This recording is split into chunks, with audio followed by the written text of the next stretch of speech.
Hello friends, இன்றைக்கான video என்னென்னு பார்த்தீங்கன்னா நம்ம பர்பி தான் செய்ய போகிறோம். அதுக்கான வேலை தான் இப்போ நடந்துகிட்ருக்கு. அதுக்கான வேலை என்னென்னா, வேர்க்கடலையை இப்போ நம்ம வறுத்து தோல் உரித்து புடைச்சிட்ருக்கோம். அந்த வீடியோ தான் நீங்கள் பார்த்துட்ருக்கீங்க. இப்போ புடைச்சி எடுத்து தனியாக வச்சிடணும். நெக்ஸ்ட்டு கேஸை பற்ற வச்சு அதில் தண்ணி ஊற்றி நல்லா கொதிப்பு வந்த உடனே வெல்லம் போடணும். நல்லா வெல்லம் போட்டு பாவு சொல்லுவாங்க இல்லையா, அந்த கட்டியான பாவு ஒரு தண்ணியில் ஊற்றி பார்க்கணும். நம்மளுக்கு எவ்வளோ பாவு தேவையோ அவ்வளோ பாவு சேர்க்கணும். நல்லா இப்போ தண்ணி கொதிச்சிடுச்சு.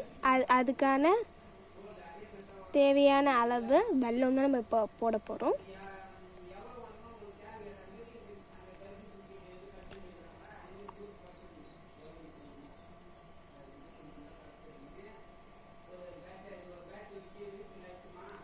இப்போ வெல்லம் போட்டு முடித்த உடனே நம்ம நல்லா கைவிடாமல் நல்லா கிளறி விட்டுட்டே இருக்கணும்.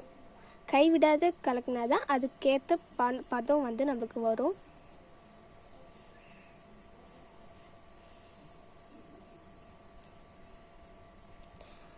அதுக்கான பதம் நம்ம வரத்துக்கு எப்படி கண்டுபிடிக்கிறதுன்னு எல்லாருக்கும் டவுட்டாக இருக்கும்.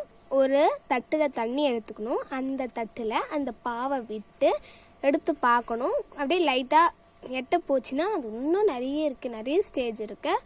அதை ஊற்றி கையில் அந்த தண்ணியில் இப்படி பண்ணணும். அது அந்த தண்ணியில் ஊற்றி இப்படி எடுக்கும் போது நம்மளுக்கு ரவுண்டாக வரணும். கையில் குட்டி ரவுண்டாக வரணும். அந்தளவுக்கு நம்ம அந்த பாவை பதம் பண்ணணும்.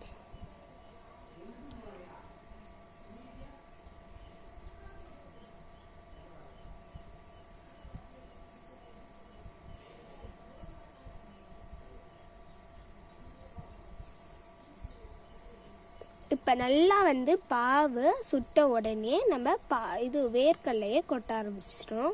கொட்டி நல்லா கலக்க ஆரம்பிச்சிடணும்.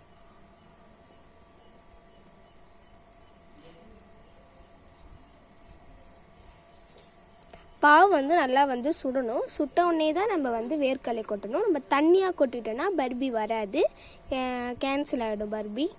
அது பாவு நான் சொன்னேன் இல்லையா, அந்த பதத்துக்கு முடித்த உடனே தான் நம்ம வேர்க்கடலையை கொட்டணும்.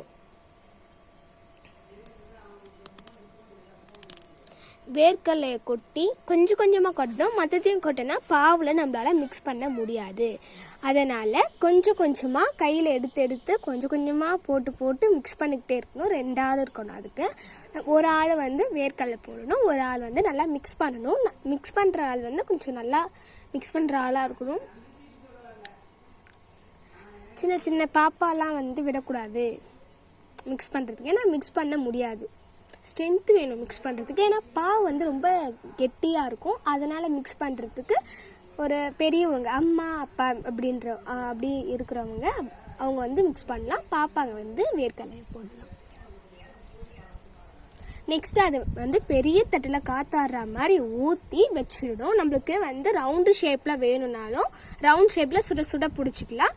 நம்மளுக்கு பர்பி ஷேப்பில் வேணும்னாலும் ஊற்றி வச்சு ஆறிட்ட பிறகு கட் பண்ணி எடுத்துக்கலாம். அதுதான் பார்த்துட்ருக்கீங்க. நம்ம தட்டிலையும் ஊற்றிக்கிறோம். தட்டில் ஊற்றி நம்மளுக்கு தேவையான உருண்டையை பிடிச்சிருக்கிறோம். பர்பி மாதிரி ஷேப்பில் நாங்கள் எப்பவுமே சாப்பிட்றதுக்கு போட மாட்டோம், ரவுண்ட் ஷேப்பில் தான் போடுவோம். அதை தான் நீங்கள் பார்த்துட்ருக்கீங்க. இப்போ ரவுண்ட் ஷேப்லேயும் போட்டு முடிச்சாச்சு. ஒரே ஒரு பர்பி ஷேப் தான் இருக்கும். பர்பி ஷேப் போட்டதை சாப்பிட்டாச்சு. இந்த வீடியோ பிடிச்சதா லைக் அண்ட் ஷேர்.